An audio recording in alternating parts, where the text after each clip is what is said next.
season ng mga agents.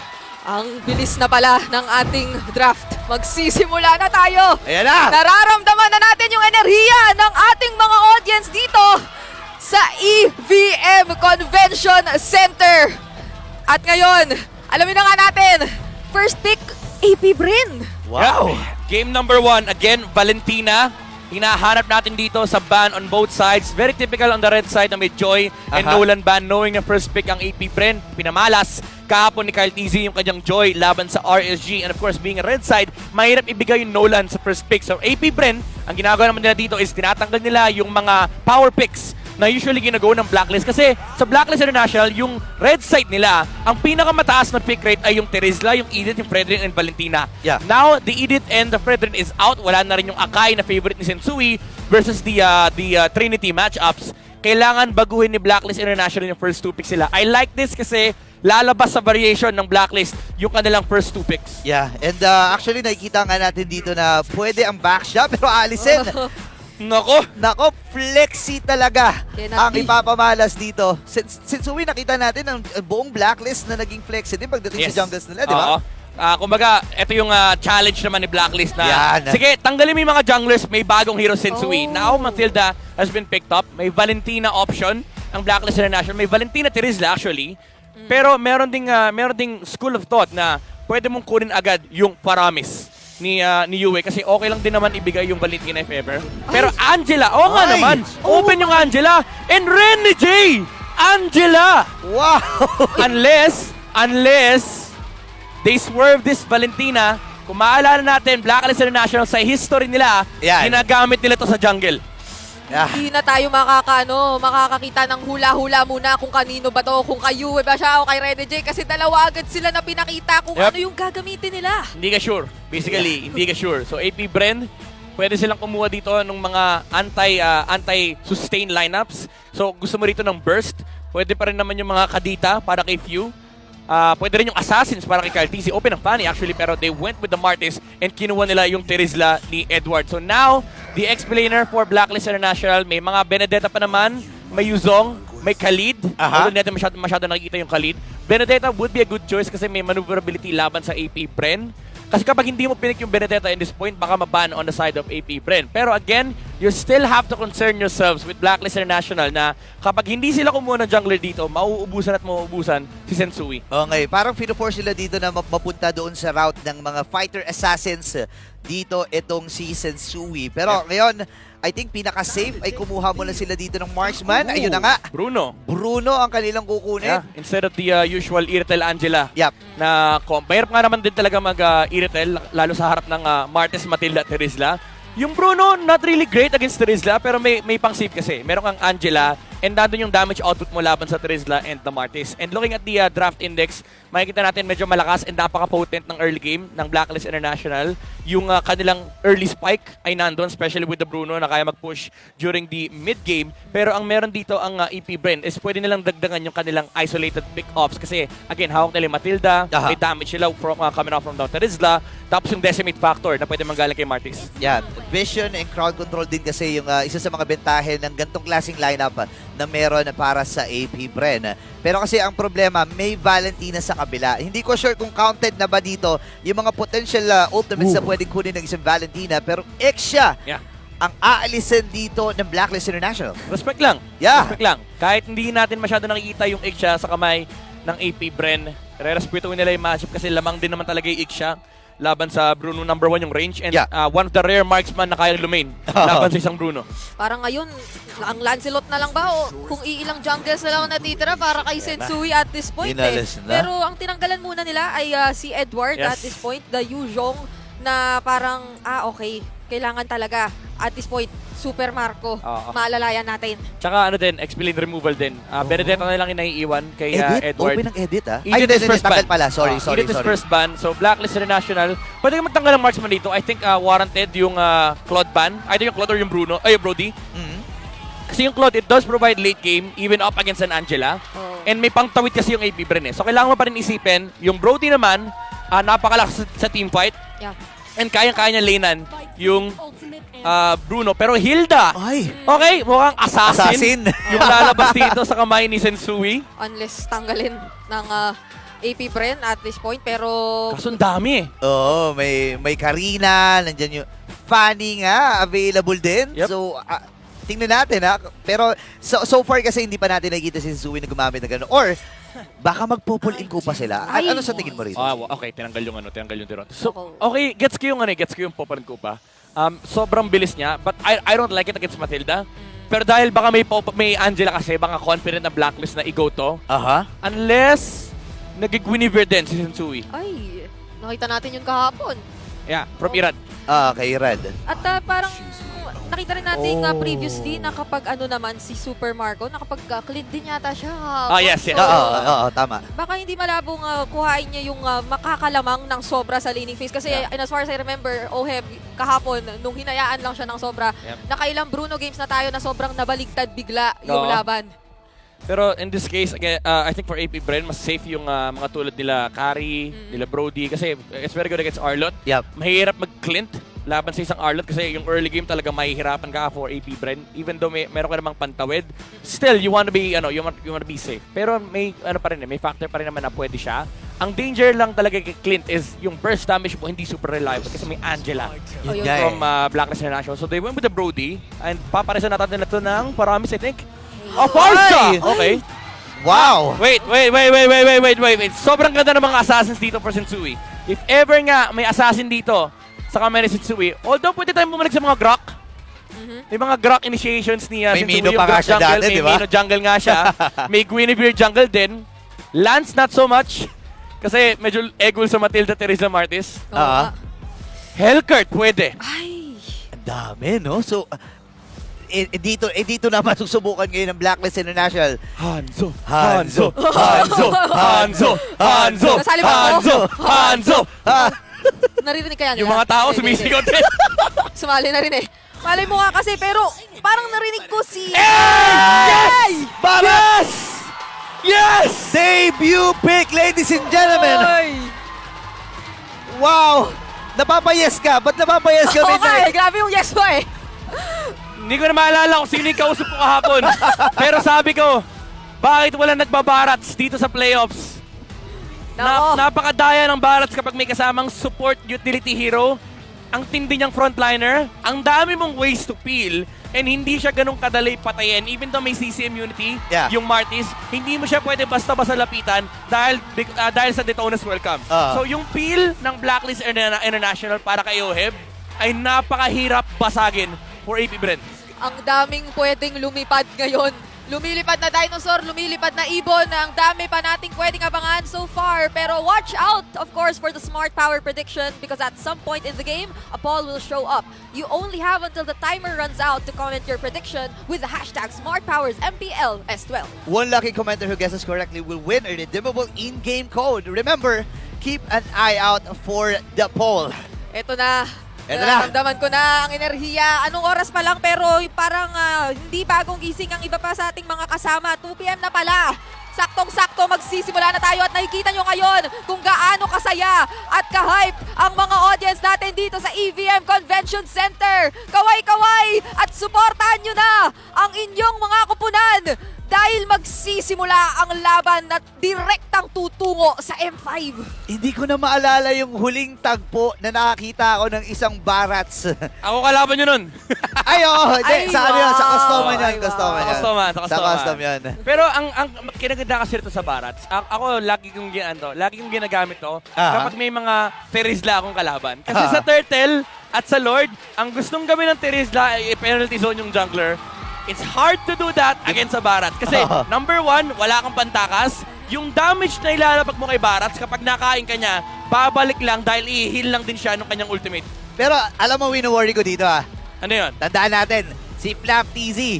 Oh. Alam niya kung paano kontrahin yung Barats. Ay, oo. Nag-live pa nga yan eh, di ba? Sabagay. Nag-live pa yan. Alam niya yan. Oo, magaling siya. Alam Magaling ni siya. Flap yan. Kabisado ni Flap ang barat para sa mga nakakalimot. Nung season 6, no? Oo. Yung napakatigas na Barats ni Flap TZ. Oo. Alam na yan. Ayan, speaking of Pero Flap. again, ito na ang hype. Ang mga bees. Teka, nag-aalo Cheer yung nila? cheers. May nag-cheer ng okay. Blacklist, tapos may nag-cheer ng, ano ba, The Beast. Ha? Bees, hive, bread. Ay, diba? Mahirap equal talaga yung excitement. Again, do keep in mind, ang manalo dito sa best of 5 na to, rerekta ng M5. M5 Hindi lang na. yung grand finals yung pinaglalaban nila Yes. dito. Hindi lang yung chance na makaulit ng MPL title. Remember, pareha sila may MPL title Yup. under their belts. Pero again, yung karangalan na magrepresenta ng iyong bansa. Matindi at mabigat ang at stake para sa parehong kupunan. At ngayon, nalalapit na talaga ang unang bakbakan. Makikita na natin kung ano ang magiging kinahinatnan ng game number 1 between AP Bren and Blacklist International. Blacklist International and AP Bren. Alam natin kung gaano din kataas yung game sense ni Sensui pagdating dito. Kaya nga siya binansagang Oo nga. Sensui Instinct. Nabanggit niya nung interview na nakakaya siya nakakarete ng maayos. Instinct lang niya. Nakikiramdam. Doon nagsimula sa pakiramdam na yon, and pakikiramdaman din natin yung maagang panggugulo. Hinggang pang maagaw ni Ogwin yun, ha? Na-force out yung retry. Speaking of maaga, parang ngayon, talagang makikita nating magtatagpo na agad yung mga tao sa bandang Lito Wanderer. Ganito palang kaaga, Wow. pero kumpleto na yata. Kaya wala kasing retry. Imaginein mo, 1 minute pa lang, kakasimula, kakaring pa lang ng bell, kumbaga sa boxing. Suntukan agad. May nagkakita agad si Lito Wanderer. And tingnan mo yung constant na panggugulo ng AP Bren rito. Si Sensui ang kanila pinupuruan ng sakit ng mga kalmot. Level 4 na dito. Ginamit din yung decimation. And first blood para one more. kay Kyle. Kaya lang makakabawi din dito itong si Edward. 1-for-1 ang maging palitan doon. Ang gigil nung AP Bren, parang hindi Barats jungle yung ginugulo nila. Level 3 pa lang din kasi si Sensui at that time, and tinamingan din ng AP Bren yung retry. Nakuha ni Kyle TZ yung level 4 niya nung na-retry niya yung Green Camp doon o yung Lizard. Kaya nagkaroon siya ng access dun sa Decimate. Although hindi naging instant kill, enough yun para ma-close niya yung range, para maihampas niya yung huling hit, para mapatay yung Barracks. Yeah. Napaka-crucial nun kasi jungler yun talaga ng Blacklist International. So at this point, medyo magkakasubukan tayo pagdating sa unang turtle kasi maging dito sa mid-sea view, kanina pa niya tayo pinakikitaan na medyo nasasakal under the turret itong si Yue din sa kanyang Valentina. At mukhang mauna pa nga yata dito pumwesto ang AP Bren. Hatake na rin onto their side at mukhang magpapakiramdaman muna ang Blacklist dito. 5K yung buhay ng turtle dito. At nandun yung 3-man bounty Ayun na. zone. Kakain na si Sensui. Iuntog din sa may padiral pero makukuha ni Kyle TZ muna ng turtle out the game. Kaya lang mamamatay din siya doon sa naging proseso na yun. Si Kyle lang ba? Hindi. Isunod na rin natin si Flap. Dalawa agad ang nakuha mula sa Blacklist International. Uy, Ay, AP Bren. Pero, ngayon Ito yung kinagandahan sa Barracks jungle. Kahit hindi ka makakuha ng turtle, okay lang. Napakataas ng iyong turtle turn. Okay, hindi nakuha ni Sensui yung purple buff. Pero yung lineup ng Blacklist International, even though hindi sila makakuha ng objective, napakataas ng kanilang turn rate. And when we think about turn rate, ito yung kapag hindi natin nakuha yung objectives, lalaban tayo. Especially with the retribution and yung quantum charge, kayang-kaya habulin ng Barracks. Kasi napakataas din ng kanyang mobility. Lalo kapag meron siyang War Axe. Hindi pa natin sure kung ano yung binibili niyang item dito. Pero again, yung Quantum Charge alone, enough na yon para makahabol siya sa mga heroes ng AP Bren. Hindi pa nga ito naka-Wilderness Blessing Naka-Season Hunter pa to Mas malala yung Barrats na naka-Wilderness Blessing.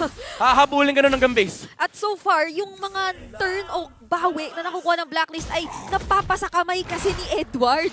So, iisipin mo na baka ito talaga yung Arlot na magiging sobra laking problema, lalo na para kina Few and kina Super Marco na tiyak na hahanapin nito mamaya. Oh, by the way, Ayun. nakahasklo na rin dito si Oheb. May mga pagsilip na ginagawa si Owen dito kay Sensui. Pero nakakatunog si Sensui. Ito yung instinct niya Parang nararamdaman niya na dito sa may mahabang bush, may nagtatagong Kyle TZ. Pero ang maganda naman kay Owen, hindi sumusuko. Talagang hindi siya bumibitaw sa paggugulo dito. Oops. Meron akong naisip na parang bago lang. Ano yan? Parang Game Sensui. Game Sensui. Okay ba yan? Ikaw muna mag-score. Okay, sige. Hindi ko alam. Hindi ko alam. Pero sige. Kasi nandiyan Nandiyan na tayo Eto na nabinawa mo na Brigid Sabi mo kasi eh. Tinitry ko na. Pero ito, itatry din yatang simulan na naman ng Blacklist this time ang pagpwesto sa Turtle. Pero kumpletong-kumpleto. At andyan naman ang Dash. Andito na naman papasok dito habang si Kyle Easy pinagtatahi. Feather effect mula kay Pew. Tinatamaan si Edward dito at makakakuha ng isa. Itong si Pew, lilipad na rin. 30 na nakuha ng AP Bren at makukuha din ng idol ng mga kids, ang jungler dito ng Blacklist. Medyo nagkaroon ng hesitation yung Blacklist International doon sa pag-commit kasi si Kyle TZ din yung nakuha nila, especially with the Mortal Coil. Hindi pwede kagatin-kagat ni Sensui. But after that, nag-re-engage kagad yung Matilda. Pinasok niya rin yung may bandang likuran and napakaganda rin yung ultimate coming out from Pew. Taking out Edward on the Arlot. Yeah, may possibility pa nga na mabasag yung top lane. And most likely ay hindi na aabot or hindi na susugod dito si Edward kasi wala siyang idea eh. Wala siyang info kung nasaan yung ilan sa mga members dito ng AP Bren. Ngayon, itong Blacklist International, unti-unti lamang ay naiipit yung kanilang XP lane, which is a good thing. Dahil yun naman talaga yung maganda eh. Kapag ipit yung XP mo, mas mababa yung chance niya na sumama pagdating sa mga objective takings. At katakot-takot kung nagtuloy-tuloy yung nasimulan na ni Edward kanina eh. Pero ngayon naman, merong penalty zone na habol. Kaso makunat-kunat kasi yung Baransi. Nakasanib ka agad yung heart guard ni Renny J eh. And ang maganda rito para sa AP Bren, kahit wala silang nakuha doon, nagamit naman yung heart guard eh. So may option sila na pumitas pa ng isa. Pero ano eh, we choose peace eh. Sabi We choose peace, wala yung sinabi nila doon. Wala daw muna, wag daw muna eh. Oo, hindi muna. Pero ito yung mga veteran moves na ini-employ ng AP Bren, yung hindi ka takot mag-commit na spells. Kasi you're also forcing out one thing from Blacklist International. And ang kinagandahan doon is yung momentum ng Blacklist hindi nila ma-ride kasi very dependent sila doon sa movement ng Barats. Kapag hindi nakakagalaw si Sensui sa mapa, it's all on Edward and Oheb to really just make a move on the side lanes. Habang yung AP Bren naman, continuous lang yung pag-scale up nila. Iniipit nila dito doon sa may bottom lane. At Edward, didistansya na nga rin muna. Second turret na mapapabagsak ng AP Bren. Top and bottom yon. Ngayon, magkukumpulan sila dito sa gitna para may Grand Eyeball na pinaplano. And AP Bren, 2.4k gold lead. Tuloy-tuloy lamang ang kanilang pagsugod. Yep. Sunod-sunod lang talaga ang ginagawa ng AP Bren na pag-takedown or pag-convert into objectives. And hindi natin nakikita ngayon yung i-expect natin mula sa isang Bruno talaga na siya yung parang mangunguna eh sa pagkuha o pagbawas ng mga tore kasi pinipigilan ng sobra. And given, napakabilis nga naman kasi ng rotation na pwede mong asahan ngayon mula sa side ng AP Bren. Naagaw! Nakuha pa. Naagaw pa! Hindi lang basta sides yung nagugulo at narorotatean ng mabilis eh. Yeah. Yung jungle eh. Ito yung sinasabi nating JC, yung jungle control. Lalo, very dominant yan sa, well, actually very obvious dito sa meta natin. Na lagi natin nakikita yung mga junglers nag-hold ng retry. Kasi gusto nila nag-i-invade. It allows you to ensure na yung mid-game mo ay mas makokontrol mo lalo yung resource na mapa kasi behind sa level yung jungle, meaning pwede mong sunod-sunurin yung pag-invade mo sa jungle ng kalaban. And nakikita natin yung Sensui, hindi pa siya nakakatawid ng mapa, hindi pa siya nakakatawid ng river. And that just means na yung Blacklist, if it's sila sa side ng mapa nila. And kapag tinignan nyo yung galaw ng AP Bren, sila yung continuously nagpupush forward dun sa mga side lane. Okay, retry ginamit. Habang yung heart guard mula doon sa may badang itaas si Renny J, hinahabol si Super Marco. Pero nakalas yung puppet on a string. Ihahatid din sa kaligtasan mula dito kay Ogwen. Reset uli.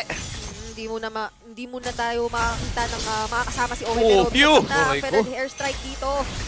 Hindi masyadong ilalaban din muna eh. Penalty zone sa dalawa. Habang Sirking Eagle naman mula sa AP Bren ngayon. Kakalmutin ni ni Kyle Easy at babagsak si Yue at si Sensui doon sa naging proseso. Grabe. 2 for non-exchange para sa AP Bren. Parang kahit ayaw munang ilaban ng Blacklist at gusto munang mag-focus sa depensa, ang AP Bren hindi nila tatantanan basta-basta. Sobrang ganda nung ginagawang juggle ng AP Bren. Every single time na papasok si Flaptizi, may naka-reading guiding wind para hindi man flicker, makakalabas siya sa Detona's Welcome. Kaya na-awkward ang si Sensui gamitin yung kanyang Detona's Welcome kasi aside dun sa CC immunity ni Martis, kahit yung Terizla, hindi niya makagat. And ito yung Matilda factor na ina-abuse ng AP Bren, yung ability na mag-in and mag-out. Tsaka may range kasi, di ba? Kapag nakagat mo yung Detona's Welcome or napop mo na yung Detona's Welcome, may range siya eh.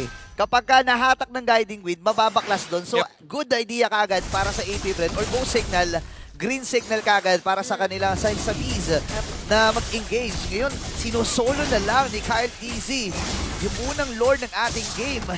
Pero hindi nila alam kung nasaan dito si Sensui. Papalapit. Nag-approach. Ayun na.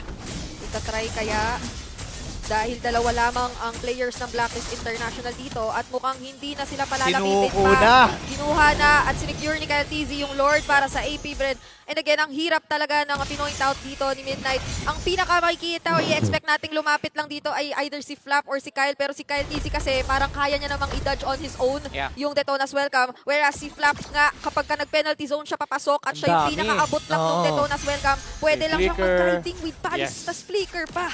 Talagang may hirapan yung Blacklist pagdating sa yung re-engage factor kasi may sagot din yung AP Brent. So, lalong humihirap yung game for the side of Blacklist International kasi ito yung spike ng AP Brent. This is where they really are strong. May items na yung Farsa, meron damage na rin from with a feathered airstrike. Tapos yung Thorn apart memory ni Super Marco. Yung 5v5 head-on team fight versus Blacklist International, awkward kasi yung frontliner nila, napakadali na rin patayin dahil nga napakahapdi na nung Brody. Yun nga yun, unti-unti na rin bumabagsak ang mga katorihan ng Blacklist International dito. Lobo sa 5K, 5.5K gold ang AP Bren. Buhay pa yung Lord doon sa may bandang itaas. Ngayon, nag-aabang si Flap. Sino ang kanyang tatalunan? Habang si Yui kinuha na rin yung penalty zone para may pang re-engage sila if ever man doon sa magiging kumpulan ng AP Bren. Pwede doon siya gamit na. Andun yung final slash pero hindi pa niya nakakasapala yung final slash doon. Grabe si Pyong, tapang sa frontline, no? Ibang klase si Pew dito, Kaya raw, dalawa kasi yung yung pakpak niya ngayon. Bagay. Meron siyang isa sa kanya talaga, kay Very. Tapos yung isa in the form of Ogwin. So parang mas madali lang naman din siya late register. Pero mas mabilis siya makaka-out talaga kung tutuusin mo in this kind of situation. And looking at the gold na hawak-hawak ngayon talaga ni Super Marco. Kaya pala ganoon na siya kabilis nakakapunit. Ang problema ng Blacklist International dito, available na yung DHS kay Super Marco. So si Sensui talaga hindi niya kayang i-sustain yung damage output ni Brody sa may bandang unahan. And again, it's a very hard target to go on to kasi pag tinignan mo yung lineup ng Blacklist International, wala silang natural catch. Ang way lang nila para mahuli si Brody is magandang final slash flicker mula kay Edward. Pero even yun, mahihirapan siya kasi yung mga kailangan niyang i-bypass, yung Terizla, yung Martis, and also reserved yung spell na yan para dun sa feathered airstrike. So kailangan mamili ng Blacklist International saan natin gagamitin to. And if they want to win a team fight, kailangan mahanapan na ng butas yung pwesto ng AP Brent. Yes. And so far, parang Yue, ang consistently niya tinatry kuhain is the penalty zone. Pero hindi rin, hawak-hawak niya pa naman. Hindi pa natin nakikita ang kinakast niya. Kaso nagiging struggle din ultimo yung pagcast niya nung penalty zone na yun. Kasi pag pumasok naman siya using the penalty zone, hindi naman niya kasing kunat yung OG na Terizla. Yun nga So parang hindi lang din siya mabibigyan o mababawasan dito ng AP Bren kapag ka nakomit nila. So magkakasubukan talaga sa kung paano mo i-juggle yung crowd control o yung mga pang-abot na skills mo ngayon kontra sa lineup ng AP Bren para abutin either si Pew or si Super Marco na hindi pa talaga nabibigyan at all this game. Yeah. By the way, available na rin kay Super Marco yung kanyang Wind of Nature. So additional survivability kit para sa kanya bukod doon sa mga guiding wind, bukod doon sa mga flicker. Di ba? Pero do keep in mind, hindi rin ganun kasaya AP Brent dito pagdating late game kasi super kukunat yung Barats. And knowing na may hard guard pa yan, lalala yung frontline nila. And of course, yung damage output ay tumataas din with the Valentina and the Bruno. Pero Sensui, ito na, igugo na nila. Andun na yung Cycling Eagle! tunaw ka agad, ladies and gentlemen, Super Marco at ang buong kupunan ng AP Bren. Pinatumba yung dinosaur. Habang kaya pa raw nila, papatumbahin na nila. Kasi yun yung tipo na hindi na kaya munang i-sustain ni Sensui this time. Pero maganda ang naging palit ni Oheb dun sa top lane natin na natanggal niya halos lahat ng outer turrets. Yeah. So meron pang Lord na nagmamarcha at nagbabanta dito. Kaya ang Blacklist International ay mapipilitan at kinakailangang dumepensa. may nakatapang dinosaur sa jungle ng Blacklist. na mahinga muna. Chillings muna. Okay, buhay na rin naman si Sensui rito. So, kompleto ang kupunan ng AP Bren. Pero mahina ang base defense sila. Ayun nga lang. Even the clear wave. At ngayon, Cycling Eagle kagad para kay Pew para lang mabugaw at mapalayo. Itong si Yue, basag ang Torre doon sa may bandang itaas. Now, naka-available na rin ang Wind of Nature para dito kay Oheb. Napabili na rin siya kagad na bigla. Habang Feather Dash, Shark Edward dito. Tinamaan na tatlo! Baba kagad sa isang bar yung buhay niya. Hindi man magiging successful yung pagbasa sa gitna. But then again, nakakuha sila ng ginto doon sa itaas. Yeah, I like the choice as well. Ang pinili niyang target si Edward instead of Oheb kasi alam niya na ito yung re-engage ng Blacklist International. Yung Bruno, di naman makakapag-defend yan laban sa EP Bren. Yung Arlot lang talaga yung chance ng Blacklist International para makapag-defend. Sui! Correct, tinutunaw na naman. Torn apart memory! Patay na naman si Sensui, courtesy of Super Marco Yo! ngayon. Nakikipagsabayan si Flap TC versus 3. Tumama doon yung Fobin on a string. Habang si Ohe may lalayo, clear wave lang. Sabi dito ng AP Bren ngayon. At sila, doon yung final slash. Play ka na gamit rin ng Owen. Habang si Flap, kompleto pa dito, 5 members mula sa AP Bren. Tuloy-tuloy ang pagbasag nila dito sa may bandang gitna. Double ba to? Parang hindi. Pero andun yung Predator Strike. At sakit nila makakagat kaya ating boy din ni OM. Habang Circling Eagle naman para kay Ogwen. Flap, Si Flap! Edward, Flap Dizzy. Penalty zone sa likod. Pero marami silang minions. At ang Hive ang magwawagi para sa game number 1. And this winning moment is brought to you by our official sponsor, FWD Life Insurance. Nagdiriwang ngayon ang Hive dahil currently nasa kanila ang unang laro ng ating best of 5. Tandaan natin, hindi lang yung slot nila patungo sa Grand Finals ang pinaglalabanan dito, kundi yung M5 ticket nila na gaganapin sa Pilipinas. Yep. Hindi sila lilipad. Magko-commute lang sila. Pwede maglakad, Pwede maglakad, pwede mag-commute. Bahala sila. Pero ang importante, 2 games away